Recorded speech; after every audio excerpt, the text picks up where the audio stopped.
Quais lições nós podemos extrair dos áudios que vazaram do Arthur Duval, do canal Mamãe Falei, e que podem comprometer a carreira política dele de forma definitiva? Olá, meu nome é André Denardi e se você gosta de geopolítica e de temas políticos em geral, não deixe de se inscrever aqui no canal se você é novo, já vai deixando aquele joinha para fortalecer e vamos ao que interessa. Antes de mais nada, gente, é importante frisar que essa é uma análise objetiva, não tem a pretensão de ficar passando pano porque ele falou, isso obviamente não dá para fazer. Ele próprio reconheceu que foi um áudio extremamente inapropriado e nós temos toda a internet para deitar o cacete no que ele falou merecidamente. O que eu gostaria de fazer aqui nesse vídeo é dar um passo além e analisar de forma objetiva quais as consequências que o áudio dele podem causar na sua trajetória. Para quem não sabe, Arthur Duval é deputado estadual por São Paulo, que consolidou sua imagem ao longo dos anos produzindo vídeos na internet por meio do canal Mamãe Falei. Ele foi muito bem votado com quase 500 mil de votos em 2018, sempre se apresentando como aquele político antissistema que ia entrar para mudar tudo, uma liderança jovem, questionadora, etc. E que agora, com essa guerra da Ucrânia, ele resolveu ir para lá para, segundo ele, ajudar os refugiados, levantar fundos e até fazer coquetel molotov para ajudar aqueles que estavam lutando contra os russos. Acontece que quando ele estava lá, ele mandou um áudio para um grupo de amigos e entre várias coisas no áudio ele comenta que as ucranianas são fáceis porque são pobres. De imediato, algumas consequências já vieram. O Sérgio Moro, que era próximo do Arthur, já rompeu relações e o próprio Arthur já abriu mão da sua pré-candidatura ao governo de São Paulo, tentando ao máximo reduzir o erro a ele próprio sem queimar o filme de outras pessoas que estavam próximas dele. Agora, para entender as consequências futuras que ainda podem vir para o Arthur, é importante a gente entender um pouco a estratégia política que ele desenvolveu ao longo dos anos para se firmar como essa liderança política que muita gente conhece hoje. O Arthur iniciou a sua trajetória política por meio da internet e, pelo que eu acompanhei dele ao longo desses anos, me pareceu ser uma plataforma autêntica, genuína, em que ele se apresentava como alguém que questionava tudo. Mas basta você ver 2 ou 3 vídeos dele para perceber que ele não questiona bem tudo. Ele sempre focou muito naqueles grupos que ele não concorda, principalmente grupos de esquerda. Então uma estratégia que ele adotou e que chamou muita atenção era justamente ir nas manifestações de esquerda e questionar as pessoas que estavam lá. Se é uma estratégia válida ou não, o fato é que chamou muita atenção, ele ganhou muita notoriedade por conta disso, mas na minha opinião ele ganhou notoriedade justamente aprofundando a polarização que a gente tem visto nos dias de hoje, colocando a direita, principalmente a direita liberal econômica, como a correta e qualquer espectro à esquerda como o errado, como o exagerado, como o corrupto, sempre se referindo aos seus oponentes políticos de forma caricata. E não parou por aí. Quando ele foi eleito deputado estadual, com isso ele foi se aproximando também do MBL, Movimento Brasil Livre, do Kim Kataguiri e Companhia Limitada, que tinha uma visão ideológica muito parecida com o que o Arthur já apresentava. E também essa visão caricata que o grupo dava a grupos de esquerda, por exemplo. E assim o Arthur ele se candidata a deputado estadual, consegue uma votação muito expressiva e entra na Assembleia Legislativa de São Paulo como político antissistema. E de fato, lá dentro ele me pareceu manter aquela coerência que ele pregava no seu discurso de candidatura, de não se alinhar com os conchavos da velha política, de não jogar o jogo, de tomar lá da cá. E com isso ele meio que brigou com todo mundo. Exemplos não faltam de situações em que ele quase literalmente caiu na porrada com outros parlamentares, além de se referir a colegas como vagabundo e seguir na sua crítica a grupos de esquerda, como ele fazia também com políticos que eram da esquerda lá na Assembleia. E ao longo do governo Bolsonaro a gente vê o rompimento do MBL e do Arthur Duval com relação ao Bolsonaro, e aí você tem uma nova linha de atuação do Arthur de agora atacar também aqueles que apoiam o governo Bolsonaro, sempre alegando a coerência nos princípios e nos valores que ele sempre defendeu, e mantendo também aquela visão caricata que ele faz dos seus oponentes políticos, tratando eles sempre como ignorantes, gado e etc.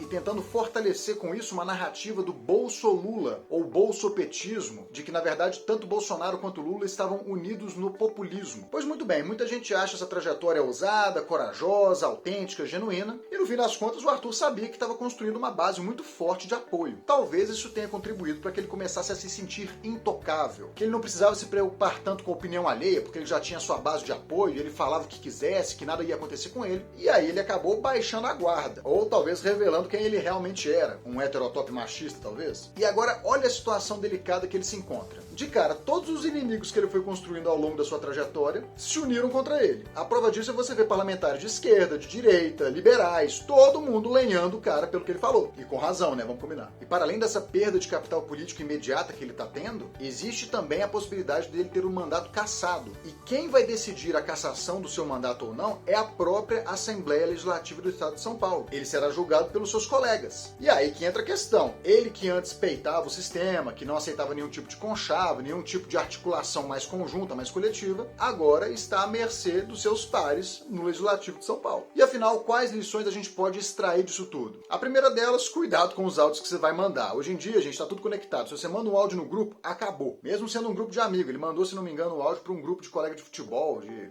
pelada, sei lá. Outra lição é, se você se propõe a ser uma pessoa pública, você tem que tomar um cuidado permanente com o que você fala, com o que você pensa e com a sua postura no geral. E talvez a lição mais importante de todas, não pense que você é intocável, que nada vai te atingir. Quem lembra do Carlinhos Brau no Rock in Rio sabe bem do que eu tô falando. E você, gente, o que vocês acham? Será que ele vai conseguir dar a volta por cima depois de ter pedido desculpa? Ou vocês acham que é o fim da linha e não tem mais pra onde ir? Deixa aqui nos comentários, vamos continuar essa conversa. E se você gostou do vídeo, não deixa de dar aquela curtida aqui antes de ir embora. Um abraço!